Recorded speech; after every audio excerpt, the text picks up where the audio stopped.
बातमी समोर येते। मंत्री जयकुमार गोरेंच्या हक्कभंगाच्या अर्जावर संजय राऊतांना सुनावणीसाठी बोलवणार असल्याची माहिती आहे। विधानसभा विशेष अधिकार समिती राऊतांना नोटीस बजावणार आहे, तर विधानसभा विशेष अधिकार समितीचे अध्यक्ष आमदार नरेंद्र बोंडेकर यांनी ही माहिती दिली आहे।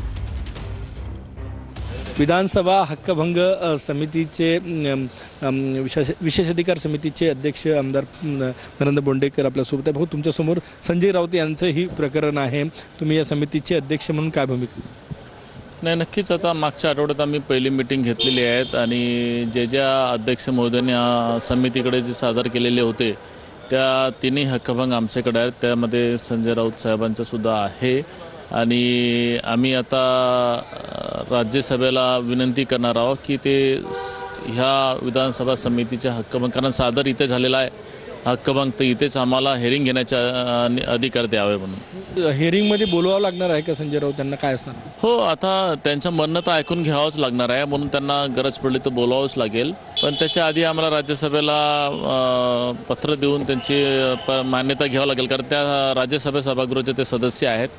परंतु नक्कीच या ठिकाणी श्री गोरे जे आपले ग्रामविकास मंत्री आहेत त्यांनी सादर केलेला जो हक्कभंग आहे ह्या सभागृहाचा ते सदस्य आहेत, म्हणून त्यांच्या सदस्याचा जो अर्ज आलेला आहे त्याच्यावरती निर्णय घ्यायचा आहे, तर म्हणून ते पण सभागृहाचे सदस्य असल्यामुळे त्यांचा पण अवमान नाही व्हायला पाहिजे म्हणून त्यांची मान्यता घेऊन आम्ही तेच करणार आहोत। नोटीस तर आम्ही मागच्या आठवड्यातच आम्ही तिन्ही हक्कभंगवाल्यांना नोटीस देण्याचे सांगितलेले आहेत।